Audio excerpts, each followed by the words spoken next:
ఏలా మంచిగా ఉన్నారా? ఇక ముచ్చట్లు మస్తు పట్టుకొచ్చినా ఇలా అన్నీ అరుచుకుందాం. ఇక ధూమ్ధాం ముచ్చట్లు షురు. బహిరంగ సభల కేసీఆర్ సార్ మాట్లాడితే ఎట్లుంటుందోలా మాటలు తూటాలు లెక్క వెళ్తాయి. మాట మాటకు సప్పట్లు మారుమోగుతాయి. కడుమ పార్టీలకు కంటి మీద కునుకు కరువైతుంది. అంతే కదా. అగో కేసీఆర్ సార్ స్పీచ్తోని చేవెలా మురిసిపోయింది. జై కేసీఆర్ మాటలతోని సభ దద్దరిల్లింది అన్నట్టు సార్ ఏమన్నాడో ఇనురు మీరు. మన హైదరాబాద్ నడి సెంటర్లా పెద్ద అంబేద్కర్ విగ్రహం కట్టిండు కదా మన కేసీఆర్ సార్. అగో ఆ విగ్రహం ముంగట్నే ఇంకో ఉద్యమం స్టార్ట్ అవుతుందోల్లా. దళితుల నోటి దాకా వచ్చిన పైసలను కాంగ్రెస్ ప్రభుత్వం ఎట్లా గుంజుకున్నదో అందరు చూసిరు. అగో అందుకే ఈ ఉద్యమం. 12 లక్షలు ఇస్తామని నమ్మబలికిన ఈ కాంగ్రెస్ ఏం చేసింది? ఈరోజు ఒక్కలకు కూడా ఇవ్వడం లేదు. 10 లక్షలు కూడా ఇవ్వడం లేదు. మౌనంగా ఉంటే మన సమస్యలు పరిష్కారం కావు. పోరాటం చేయకుండా ఇది రాదు. నేను ప్రభుత్వానికి కూడా హెచ్చరిక చేస్తా ఉన్నా. 1,30,000 మంది దళిత బిడ్డలను నేనే స్వయంగా తోడుకొని వచ్చి సెక్రటరియట్ పక్కన అంబేద్కర్ కాడ దీక్ష బట్టి మీ మెడలు వంచి అవన్నీ కూడా వాళ్ళకి ఇప్పిస్తామని మనవి చేస్తా ఉన్నా. అసలు దళితుల కోసం కేసీఆర్ సార్ చేసిన సాయం ఏంది, కాంగ్రెస్ వాళ్ళు చేసిన మోసమేంది, షార్ట్ కట్ల సార్ చెప్పిండు ఈనాలే మీరు. దళిత వాడలు ధనిక వాడలు కావాలని దేశంలోనే ఎక్కడ లేనటువంటి విప్లవాత్మకమైనటువంటి మార్పు, సంవత్సరానికి 1,00,000 కుటుంబాలు 2 లక్షల కుటుంబాలు బాగు చేసుకుంటూ పోవాలని 10 లక్షల రూపాయలు ఇచ్చుకుంటూ ఒక కుటుంబానికి దళిత బంధు కార్యక్రమాన్ని తీసుకున్నాం. ఈరోజు కాంగ్రెస్ పార్టీ వాళ్ళు చెప్పినారు కేసీఆర్ 10 లక్షల రూపాయలు ఇస్తా ఉన్నాడు, మా ప్రభుత్వం వస్తే మేము 12 లక్షల రూపాయలు ఇస్తాం అని ఆనాడు వాళ్ళు మాయ మాటలు చెప్పినారు.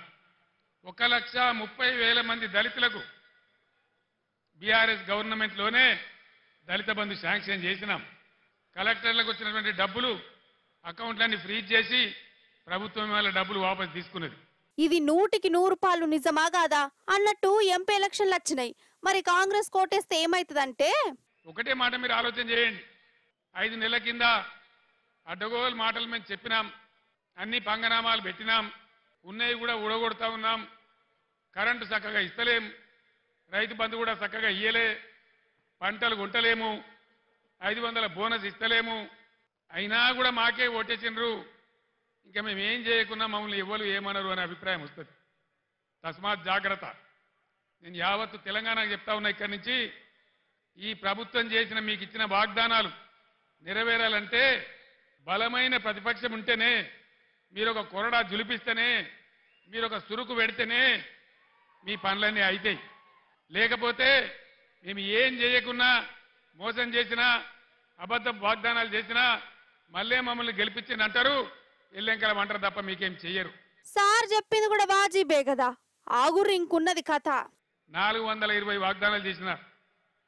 ఆడపిల్లలకు స్కూటీలు కొనిస్తామన్నారు. స్కూటీలు ఎక్కడ పోయా? స్కూటీలు దాని ప్రతిపాదన ఉందా? స్కూటీలు లేవు. కానీ రాష్ట్రంలో లూటీలు మాత్రం జోరుగా చేస్తా ఉన్నారు. భయంకరమైన లూటీ మొదలుపెట్టినారు. హైదరాబాద్తో సహా కేసీఆర్ గవర్నమెంట్ ఉన్నప్పుడు భూముల ధరలు ఎట్లా ఉండే, ఇలా భూముల ధరలు ఎక్కడికి పోయినాయి? రియల్ ఎస్టేట్ ఎందుకు ఆగిపోయింది? దీన్ని ఎన్నుకున్న బ్రోకర్ లెవెలు, జోకర్ లెవెలు ఎందుకు బిల్డింగ్ల పర్మిషన్లు ఇస్తలేరు? లక్షల మంది పిల్లలు బతికినటువంటి రియల్ ఎస్టేట్ ఇలా ఎందుకు నాశనం అయింది? ఇట్టే చూసుకుంటూ కూర్చుందామా?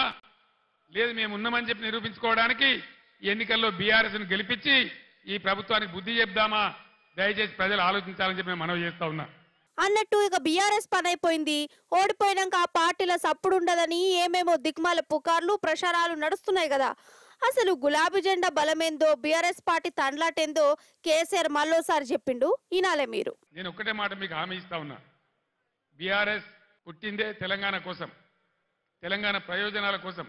ఉద్యమంలో మీ దీవెనతో విజృంభించి పోరాడి తెలంగాణ సాధించినాం. మీరు అధికారం ఇస్తే 10 ఏళ్లు అన్ని వర్గాల ప్రజలను కడుపులో పెట్టుకొని కాపాడుకున్నాం. ఇలా అవన్నీ నా కళ్ళ ముందే పోతా ఉంటే, రైతులు గోసపడతా ఉంటే చూసి చాలా బాధ కలుగుతా ఉంది. నేను ఒక్కటే మాట మీకు చెప్తా ఉన్నా. నేను బతికున్నన్ని రోజులు తెలంగాణ ప్రజలకు మంచి జరగడం కోసం పోరాటం చేస్తే తప్ప నోరు మూసుకొని కూర్చోను అని చెప్పి నేను మనవి చేస్తా ఉన్నా. 100% బీఆర్ఎస్ మీతోనుంటది, మీ ప్రయోజనాల కోసం ఉంటది. పుట్టిందే తెలంగాణ ప్రజల కోసం కాబట్టి అన్ని రకాల ప్రజల యొక్క హక్కులు కాపాడడానికి మీ వెంట ఉంటది అని నేను మనవి చేస్తా ఉన్నా. ఇప్పుడు బీజేపీ కాడుకద్దాం, లేకుంటే ఫీల్ గారా? చూసినవా, కాంగ్రెస్ వాళ్ళనే అరుచుకున్నాడు, మా జికరే తీయలేదని టీవీలు చూస్తున్న బీజేపీ వాళ్ళు ఫీల్ అవుతారు కావచ్చు. ఇక వాళ్ళను కూడా గట్టిగానే అరుచుకున్నాడు కేసీఆర్ సార్. 100 మాటలద్దు, అసలు బీజేపీ కథ ఏదో షార్ట్ కట్ లో ఒక్కటే ముక్కల చెప్పిండు కేసీఆర్ సార్. ఈ బీజేపీ పార్టీ భావోద్వేగాలు పెంచడం తప్ప, ఒక మత పిచ్చి లేపడం తప్ప ఏమన్నా ఒక మంచి పని జరిగిందా బీజేపీ హయాంలో? పెట్రోల్ ధర అయింది, డీజిల్ ధర అయింది. ఇలా ఏం జరుగుతూ ఉంది దేశంలో? మా పార్టీలో జైన్ కావతావా లేకపోతే జైలుకు పోతావా? అయితే మోడీ తప్పితే ఈడీ. ఇదేనా బీజేపీ? ఇదేనా రాజకీయం? ఇదేనా దేశాన్ని ముందుకు తీసుకుపోయే పద్ధతి? ఇదేనా ప్రజాస్వామ్యాన్ని ఎక్కడికక్కడ పాతరేసే పద్ధతి? దయచేసి ఆలోచన చెయ్యాలి. అంతే కదా, చూస్తలేమా? మాట ఇంటనేమో వాషింగ్ పౌడర్ నిర్మా, ఎదురు తిరుగుతనేమో ఈడీలు బేడీలు. ఇదే కాదు, దేశం మొత్తంలో మోడీ సార్కి ఎదురు నిలబడ్డది ఒక్క కేసీఆర్ సారే. అప్పట్లో మస్తు బ్లాక్ మెయిల్ కూడా చేసిరట వాళ్ళు. అయినా కేసీఆర్ సార్ తల వంచలే. బీజేపీకి ఓటెత్తే ఏమైతుందో ఒక్క ముక్కలు చెప్పిండు ఇనురోల్లా. మీ అందరు టీవీలలో చూసినారు. నేను అసెంబ్లీలో చెప్పిన ముఖ్యమంత్రికి ఉన్నప్పుడు ఇదే మోడీ నా మెడ మీద కత్తి పెట్టి నీ రాష్ట్రానికి వచ్చే నిధులు బంద్ చేస్తా, సంవత్సరానికి 5,000 కోట్లు గుంజుకుంటా, నువ్వు రైతుల మోటార్లకు మీటర్లు పెట్టాలన్నాడు. నేను చెప్పిన నా ప్రాణం పోయినా సరే, నువ్వు ఏం చేసినా సరే నేను పెట్టా అని చెప్పిన. నేను మీటర్లు పెట్టలే. సంవత్సరానికి 5,000 కోట్లు కోసిండు మోడీ. 30,000 కోట్ల నష్టం వచ్చింది రాష్ట్రానికి. కానీ నా రైతాంగాన్ని కాపాడుకోవాలని, వాళ్ళ మీద భారం పడద్దని నేను అన్నాడు మీటర్లు పెట్టలే. ఇలా ఇక్కడ బీజేపీ ఎంపీకి ఓటేస్తే ఏమవుతుంది? మేము మీటర్లు పెట్టమని చెప్పంగా కూడా మాకే ఓటేసిర్రు, మాకే గుద్దినరు, పెట్టుర్రు ఇక మీటర్లు అంటారు. మీటర్లు రావన్నా? మీటర్లు రావన్నా? మీటర్లు రావద్దు అంటే బీజేపీని గుద్దుడు గుద్దాలి, ఓటు కాదు నేలకేసి గుద్దాలి. మరి మన బీఆర్ఎస్ తరఫున కాసాని జ్ఞానేశ్వర్ సార్ నిలబడుతుండు కదా, మరి సార్కి ఎందుకు వేయాలి? కారు పార్టీ కోటేస్తే వచ్చే ఫాయిదేంది? ఇది కూడా వినాలి మీరు. ఇలా ప్రజలకు ఏం కావాలి? ప్రజల చేతిలో ఒక అంకుశం కావాలి, ఒక హంటర్ కావాలి. కాంగ్రెస్ పార్టీ మెడలు వంచి, ఈ ప్రభుత్వం మెడలు వంచి ఇవన్నీ మీకు చేయించేటువంటి ఒక అంకుశం కావాలి. ఆ అంకుశంలో ఒక పదునైనటువంటి మునదేలినటువంటి అంకుశం మన చేవెళ్ల అభ్యర్థి కాసాని జ్ఞానేశ్వర్ గారు. అనుభవం ఉన్న వ్యక్తి, బలహీన వర్గాల వ్యక్తి. ఖచ్చితంగా ఈ ప్రభుత్వాన్ని మెడలు వంచి మీ పనులు చేయించానంటే ఈరోజు తెలంగాణలో అన్ని ఎంపీ స్థానాలలో బీఆర్ఎస్ఏ గెలవాల్సిన అవసరం ఉంది. కేసీఆర్ సార్ సభ అంటే జాతర లెక్కనే ఉంటది కదా. సార్ను డైరెక్ట్ చూడాలని, దగ్గర నుంచి సార్ స్పీచ్ వినాలని ప్రతి తెలంగాణ బిడ్డ తండ్లాడుతుంటది. అందుకే కేసీఆర్ సార్ ఎన్నడూ ఏ సభ పెట్టినా లక్షల మంది జనాలు వచ్చి సార్కు హిమ్మతిస్తుంటారు. అగో చేవేళ్లలో కూడా గులాబీ జాతర నడిచిందోల్లా. అగ చూడురి జనాలను, అగ చూడుర్రి చేవేళ ఎట్లా ధూమ్ధామ్ ఉన్నదో.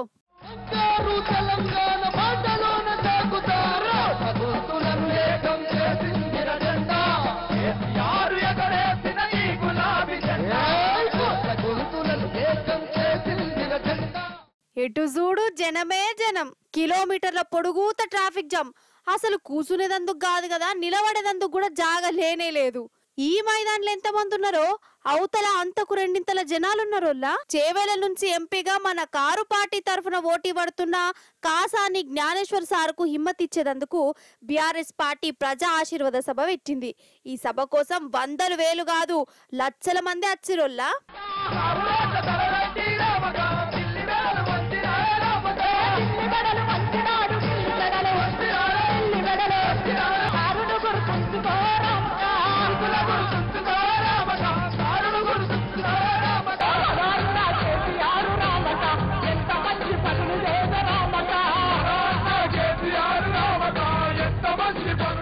ఇక కేసీఆర్ సార్ స్టేజ్ మీద కచ్చుడుతోనే జై తెలంగాణ, జై కేసీఆర్ అనే నినాదాలతోని చేవెల దద్దరిల్లిపోయింది.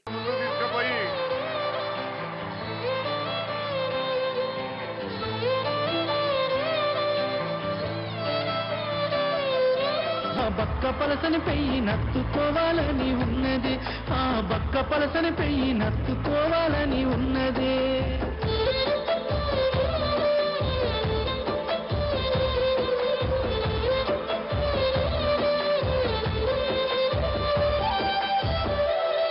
నిజం చెప్తున్నా సారు చీకటి పడ్డాక 6-6:30 గట్ల సభకొచ్చిండు గాని పట్టపగటిల్ సందే మైదానంతా జనంతోని కిటకిటలాడింది.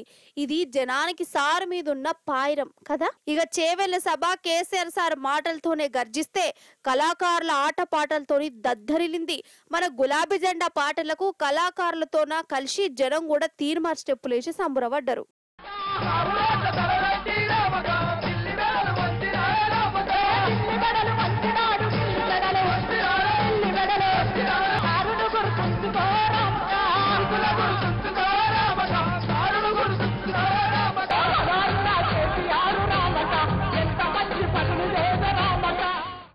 అన్నట్టు చెప్పుడు మర్చిన మన ముచ్చట్లకు ఎప్పటి లెక్కనే ఒక విశిష్ట అతిథి వచ్చిండు. ఆ అతిథి ఉత్త పచ్చగా రాలే, సీసీ కెమెరాలు వచ్చిండు. అంటే సినిమా మీకు సమజే ఉంటుంది. సమజైందానోళ్ళ పారి మరి దర్శనం చేసుకుందాం ఆ ప్రత్యేక అతిథిని. చూడురల్లా సెలబ్రిటీ అతిథి మన రెగ్యులర్ సుటపోడు ఎట్లా నక్కి నక్కి లలిత కళలు చూస్తుండో చూడు.